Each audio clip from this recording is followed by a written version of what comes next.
नमस्कार साथियों।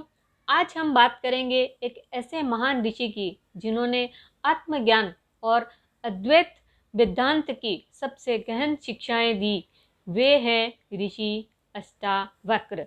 जन्म और नाम की उत्पत्ति पे रोशनी डाल लेते हैं। अष्टावक्र ऋषि का जन्म महर्षि कहोड़ और सुप्रिया के पुत्र के रूप में हुआ था। कहा जाता है कि जब वे अपनी माँ के गर्भ में थे तभी उन्होंने पिता को वेदों का पाठ करते समय अशुद्ध उच्चारण करते सुना। अभी गर्भ से ही उन्होंने यह त्रुटि सुधार दी। पिता क्रोधित हो गए और शाप दे दिया कि तेरे शरीर में 8 स्थानों पर विकृति होगी। इसी कारण उनका शरीर जन्म से ही टेढ़ा मेढ़ा था। 8 अंगों में विकृति होने के कारण उनका नाम पड़ा अष्टावक्र। लेकिन उनके ज्ञान और तेज ने पूरे संसार को सीधा कर दिया। बाल्यकाल और बुद्धिमत्ता पर थोड़ा प्रकाश डालते हैं। बचपन से ही अष्टावक्र अत्यंत मेधावी थे। कहते हैं कि जब वे केवल 12 वर्ष के थे तब वे अद्वैत वेदांत के गूढ़ प्रश्नों के उत्तर दे सकते थे। उनका आत्मविश्वास और वाणी इतनी प्रखर थी कि बड़े बड़े पंडित भी उनसे पराजित हो जाते थे। मिथिला का दरबार और जनक से भेंट। अष्टावक्र के जीवन का सबसे महत्वपूर्ण प्रसंग है उनकी राजा जनक से भेंट। राजा जनक का दरबार विद्वानों और मुनियों से भरा रहता था। यहीं पर अष्टावक्र ने प्रवेश किया और अपने आत्मज्ञान से सभी को चकित कर दिया। शुरू में कई लोग उनके शरीर की विकृति देखकर हंसे। तब अष्टावक्र ने गंभीर स्वर में कहा, हे विद्वानों, आप लोग मेरी देह देख हंसते हैं। यह तो मिट्टी और हड्डियों का ढांचा है। सच्चा ज्ञानी तो आत्मा को देखता है जो सदा शुद्ध और अमर है।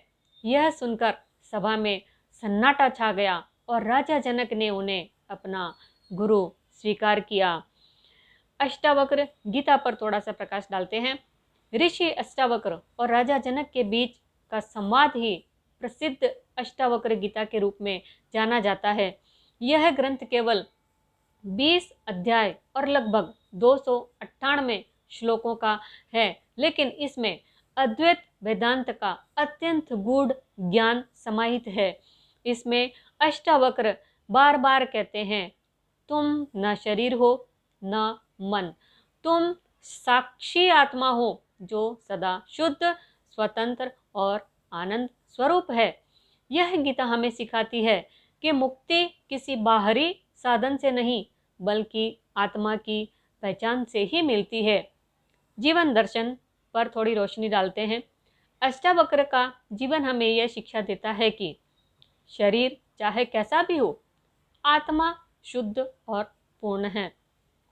बाहरी विकृति ज्ञान की ऊंचाई को कम नहीं कर सकती। सच्चा वैराग्य और आत्मज्ञान ही मनुष्य का परम लक्ष्य है। उनका दर्शन अहंकार, त्याग, साक्षी भाव और आत्मा की पहचान पर आधारित है।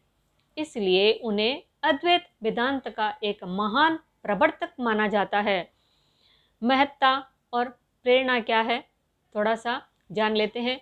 ऋषि अष्टावक्र का जीवन एक साधक के लिए प्रेरणा है। उन्होंने यह दिखाया कि वास्तविक सौंदर्य शरीर में नहीं बल्कि आत्मा की शुद्धि और ज्ञान में है। संसार का सबसे बड़ा रोग है अहंकार। सबसे बड़ी दवा है आत्मज्ञान। यदि व्यक्ति आत्मा को जान ले तो उसे संसार के किसी सुख दुख से कोई भय नहीं रहता है।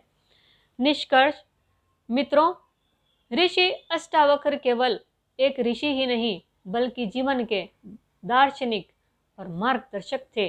उनका जीवन यह संदेश देता है कि आत्मा ही हमारी असली पहचान है।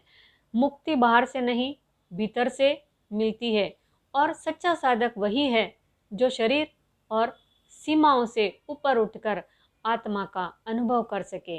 इसलिए अष्टावक्र गीता आज भी साधकों को दिशा दिखाती है और कहती है, तुम वही हो शुद्ध, स्वतंत्र और आनंद स्वरूप आत्मा। साथियों, राजा जनक के बारे में तो आपको जानकारी हमने दी थी। आज हमने जानकारी आपको दी है अष्टावक्र के बारे में। अगर आपको यह वीडियो उपयोगी लगे तो लाइक, शेयर और कमेंट करके सब्सक्राइब करना बिल्कुल ना भूलें। सब्सक्राइब करके बेल आइकन के बटन को ज़रूर दबा दीजिए ताकि अगले वीडियो की झलक आप तक बिना विलंब के पहुंच सके। शुक्रिया, धन्यवाद।